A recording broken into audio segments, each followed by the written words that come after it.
Mutch Games. Hey guys, Thomas Mutch here, and welcome to my channel Mutch Games. If you ever wondered how I take a course such as Baby Park from the Mario Kart franchise and make a real life version of it for Mario Kart Live, that's what this video is about. I take that and turn it into this. Now, how did I build this Baby Park recreation complete with 3 working rides, multiple mechanisms, and some other surprises? Well, before we get there, I want to remind you that I previously did a behind the scenes for my SNES Rainbow Road video. There's a link in the upper right hand corner right now you can click on if you want to see that. And the reason why I'm emphasizing this other behind the scenes is because not only did I talk about the process I used to build the Rainbow Road, but I also gave some insight on my general thought process whenever I tackle a design such as this that has benefited me not only in my professional career when I'm designing stuff for Nintendo, Universal, Disney, etc., but it has also benefited me in my personal projects such as building these courses. Who knew that would have happened, right? Well, if you enjoyed this video, please leave a like, comment, and subscribe, and be sure to share it because the more views I get, the more revenue I earn, which means the more crazy I can go on these courses. And boy, do I love going crazy on it because that is super fun. And I really hope you enjoyed this video, but now time to move back to the Baby Park behind the scenes. So this all got started around the same time as Chill Chill Village. It was actually a little bit before it, because I remember building the Ferris wheel and the swings from Connect base sets. However, the Connect Ferris wheel kind of had a miscalculation on the parts in the box, and they sent me too many of certain parts but not enough of others. So I had to undo the entire Ferris wheel, repack in the box, send it back to the Connect factory, get a new box, which had the same problem. So that time, a very helpful rep actually just sent me the replacement parts since I already dealt with it once. And then I actually had the Ferris wheel, I had the swings. I was like, okay, Baby Park is possible. I finished Chill Chill Village, and around the same time, I bought a 4x8 sheet of ply, some PVC of various sizes, as well as the corresponding connections. I bought a end flanges to mount it to the wood. I bought some extra PVC to make external holding signs, and I put the whole assembly for this initial test setup at an angle so I could see if I could make it like Mario Kart 8 versus GameCube and DS. Ended up that the car had some trouble on the slope. It went slower going up, but too fast going down, so instead I decided to go with the GameCube DS setup, and you can see my test footage here in my backyard with my dog just ignoring the course as it's going on. The car ignored her at first, but now she's just used to it with how many courses I've made. And you may be wondering, hey, you built some crazy stuff in your professional career, why don't you do stuff like that for these courses? Well, I try to make them in a way that pretty much anyone can make them. It's also cheaper that way since this is out of my pocket. So yeah, I really want to make it so that you at home can recreate it for your kids if you want to. So that's why you see me using materials that you can pretty much go to the store and get. But my upcoming future courses will also incorporate some more advanced elements such as 3D printing. As you can see by all these pics that just flew by while I was explaining why I'm using the materials I do, I brought the test setup inside. I tested out a roller coaster mechanism to see if it'll work with the PVC as well. Now that I had some roller coaster sets arrive, I put primer on the wood to prep it for my paint job. I sketched it out and then I painted it blue and pink. I actually went with more of a Mario Kart 8 color scheme for this instead of like the DS's, but ultimately it worked. So I kept more of the DS GameCube layout for the track being flat, but I love the color scheme of 8. I thought it would work better with the gates, so that's what I did. I painted it with water-based colors and some acrylic-based colors as well to give it that nice pink and blue look with a green paint job for the grass, which also blended in by using a green tarp down below to try to make it less obvious. So what you can see right here are some of the flanges with the PVC. I used little threaded pieces to screw into the bottom, and then I just painted them various colors to match the gates, to match the artwork of the game. And yeah, just little things over time. You can see there's some errors on the paints, but don't worry, I did a ton of touch-ups when building this. Unfortunately, it did rain the week when I did this, so I had to hand paint everything instead of using spray paint. or I didn't have the budget for a roller either, so that's what it was. Now let's talk about some of the mechanisms. What you're seeing on screen right now is actually the feather mechanism. What I did for this was I made a crankshaft. So I tied some string on it. I put a loose T fitting on the edges with a wood dowel rod screwed into it. I initially was planning on using Play-Doh for the wings so I could mold them into whatever shape I want. And as you can see, it worked, but it was really heavy, especially with that fishing line and especially with the flimsiness of K'NEX. So I went over to Michael's and bought some feathers and then utilized those feathers to actually make it better flapping. And around the same time, because I kept going back and forth while stuff was painting, while stuff was drying, I actually tested the full loop roller coaster for the first time. For this, I combined 4 different K'NEX sets. I actually made a corkscrew in the middle, and originally I was planning on having this structure so that I actually would put the feather mech on top of it to support it while having these little structure going down to the base, so it actually support the roller coaster corkscrewing as it passed as well. But it just felt wrong. Something just didn't feel right. So I made a trip to Home Depot and bought enough materials to build that third tower. And that third tower, once I was building, I was like, okay, this is right. This feels more like Baby Park. It just felt weird before. It looked a little bit crappy. I know that was my initial plan, but not to make it look crappy, just to use that structure. But ultimately having it a free floating structure made it look so much better. And at the same time as making this free floating structure, I also finished painting the gates. And yeah, now I have 2 sets, one for my Luigi, one for my Mario, for standing gates and floating gates. And as you can see, as it went along, I touched up the paint jobs, made it cleaner. I put in all the feathers, and then I put the mech on top of it to get the feathers into it. Unlike my original plan of using a dowel rod with a screw, I actually just used some Play-Doh that I was originally planning on some other elements, but it actually worked really well here. I put matching Play-Doh per color and literally just stuck the feather in, and it stayed there. I had to individually tie each fishing line. I did 1 feather at first, and then when I felt that was good, I actually tied the rest in sync with the crankshaft. And basically with the crankshaft being the motion it is, it basically made a wave-like effect. And that's the layman's way of explaining how a crankshaft makes that look.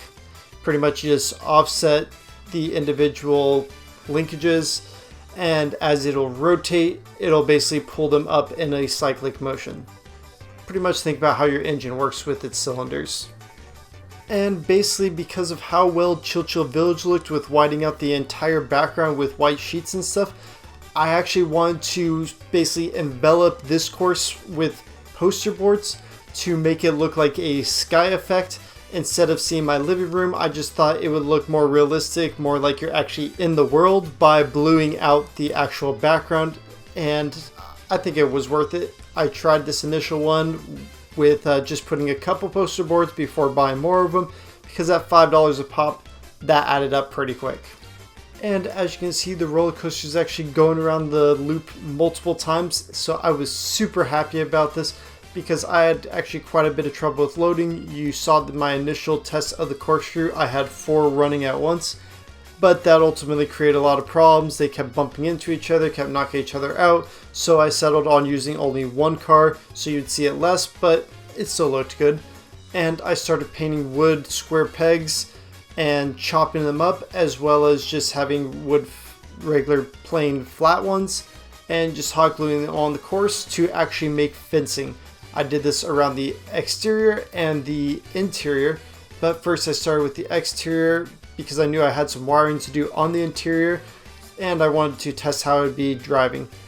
Also, my playset Mario Peach's Castle arrived, so that actually looked pretty good for the castle in the game. And I started working on Bowser Jr.'s ship. Since they didn't really have a pirate ship K'NEX set like they did with the Ferris wheel swing and the 4 roller coaster sets I combined into one, I actually ended up making my own Bowser Jr. Ship out of K'NEX that I had from my childhood. and I used some Play-Doh, made some extra linkages to actually make the arms move with it. And I invited some friends over as well to check out the course, to race on it, to test out my fencing. And you can see there's something missing here. There's no spectators jumping yet. There's no gears because that was low priority to me. I really wanted to get the feathers and I wanted to get the rides. Those were the biggest priorities to me. The course is coming along pretty well. Everything's working. It's visually appeasing. But since I had some extra time, I decided to go a little bit more crazy and add those extra mechanisms. This is one of those courses where had I had an extra week, who knows what else I would have done. But I just had fun, just keep on adding to it, just keep doing it, which kind of blew up the budget a bit because it was over $900 total. But it was really fun and my friends seemed to have a blast racing on it. And heck, I had a blast racing on it too. Like I recently posted a video of me and my buddy Mitchell actually racing on it multiplayer, and that was so much fun. I really wish I could have kept this course so we could keep racing on it. And then you might remember my New Year's Day trailer. I was originally planning on having it finished by New Year's, but I actually postponed it because I wanted to actually build some more stuff like the gears, like the jumping creatures. So I postponed it until that weekend. But for the gears, I actually had trouble building them out of wood and Play-Doh. However, I remembered that back in my college days, I actually designed a prototype for a walking float using an optimized clone linkage for the Rose Parade because that was my dream, is building a walking float. So I actually ripped apart the gears, checked the servos, and used those in the pipes, did a little quick test fit. It looked good. I just kind of held it there. I didn't really have a mount. I just fit it inside the pipe. I actually originally sized the pipe for servos just in case I got around to the gears because I was always originally planning on using them. However, there was some difficulties along the way, so I never drilled the holes until the very end, which actually required me taking apart the entire middle setup. So you can see it's already painted, it's already done. I put the servos in, I screwed it on, which was such a pain, but it worked. Fed the wire through. A little trick I did for the long length of wire to run it underneath the entire setup is I tied one into a chair, one in my drill, turned the drill, and it just twisted the wire so it was nice and tight. It was a neat bundle that way, and it made feeding it through the entire equipment so much easier because I drilled a hole in the wood and ran it along. I put some tape down, which you can see, and then painted over the tape to make it blend in scenically. And then I ended up testing him. However, I only had 2 fully continuous servos and several more that switch back. So I had some gears rotate forward and then rotate back, such as the key, and 2 were always rotating. So if you notice a little bit of difference of like, hey, there's a delay, that's because there was a built-in program delay based on the amount of servos I had. Because like I said, I already spent over $900 at this point, and I don't think I'm going to see that return for at least a year to 2 for this video with how it's been going. So I made the right choice in not buying more servos because ultimately I think it looked pretty good as it was. And with the gears settled, I was like, okay, I want to make the jumping people, so I used some cardstocks to make it a little bit more rigid. I made a mount out of dowel rods and used straws that I hot glued to the surface as sort of like a sleeve bearing. I put a little eye bolt hook that I screwed into the wood and basically used fishing line, ran it up to the fishing mech up above, and it basically worked with the feathers in unison because it is a crankshaft, so as it rotates it actually pulls it up and down. And I had to add Play-Doh on top to make sure it was heavy enough to basically go down on its own weight in the sleeve bearing and not get caught. Originally I was planning on using a camshaft for these toads and have it underneath the surface. However, I felt this would be a lot easier with the time crunch as well. It actually required me using one mech versus building an entirely separate mech to make it work. And I even tested it on the screen itself, and you can see them do little hops, and I was ecstatic to see that working. So pretty much all that was left was just to scenic out everything, so pretty much printed out some more cardstock stuff like the top of the Yoshi flyers and tested it out. It looked good, as well as making the Bowser ship plus his other stuff. And there's also a hat shop with a flapping mech that I just want to mention. I did have the mech working for the feathers, however I misplaced the servo, so I basically took it out to add a final gear to the center and have the Bowser ship working. So I felt the Bowser ship and the gear were more important than the hat shop, since that was more of a side mech. So that was one mech that I actually had to end up cutting. But hey, I think it looked pretty good. And one of the final things I did was add in LEDs. That was my absolutely last minute addition, and I think it was a great choice. How I actually got it to work where it turned on the final lap is my best friend Mitchell was over, and like I mentioned previously, we did a versus race on it, but he actually helped me film the main video for this by controlling the LED lights, and we timed it out so that on the 7th and final lap, basically he pressed the button right as soon as I crossed the line, and it blinked and flashed just like in the game. You'll also notice I added moss on the ends, and that was basically to replicate the grass patches that slow you down as you pass it by.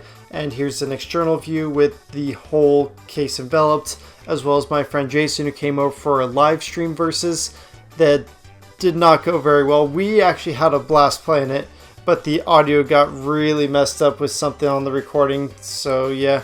And then I had to basically tear it down.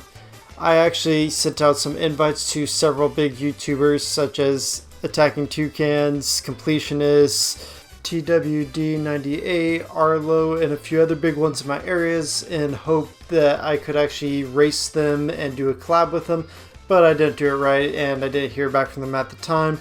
So who knows, maybe in the future we'll actually be able to race. So send out an invite if any of them are watching. Hit me up if you guys want to collab in the future, let me know and we'll definitely race. I would love to have some more people race on these courses and to get more people to see them, because I have a lot of fun showing off my work and I would love to race more people. But in the meantime, I'll just let my mom race it. And actually, when I tore it down, I left it in a room for over a month, but because I didn't really hear back at the time, I actually ended up throwing it away because, well, I saved the valuable parts like the servos, the connects and stuff, but I threw away the PVC, repurposed the wood, and did whatever I could to recycle what I could for future courses. So yeah, that's pretty much the process I used to make Baby Park. There were many Easter eggs I included in this course, such as references to future courses. Some I've announced, a few I haven't yet, so we'll see if you can figure those out. Also, one of the biggest Easter eggs that gave myself a good kick is you'll notice the whole course is surrounded by amiibo, and those amiibo that I chose were specifically racers in the game, including Rob, Villager, Isabelle, Inkling, Yoshi, Donkey Kong, etc. So pretty much those were racers in the game, and I really want Rob to make it back in these games. I loved playing him as the DS, but I digress. So if you enjoyed this video, please leave a like, subscribe, comment, and share it. Because like I said before, the more people that view this, the more revenue I get back from this. I spent over $900 on this, and the faster I get that revenue back, the faster I can put that towards making new, crazier courses that are even bigger. Like you saw what I did with Toad's Turnpike. You already saw my little teasers for my upcoming Banjo-Kazooie course. I'm going all out. Even though I'm going negative right now, I really want to go positive on these budgets, and so I can go even bigger. Because if I'm not really paying out of pocket for these anymore, and I actually earn enough revenue off these videos to make an actual budget for these Mario Kart Live videos, oh man, the sky is the limit. Whew. And I actually have some good news. I actually have been in the talks with some of the bigger YouTubers since they actually saw this video and saw some other videos as well. So you might be seeing a future collab very near. Once again, thank you for watching. Please like, comment, subscribe, and have a wonderful day. Goodbye.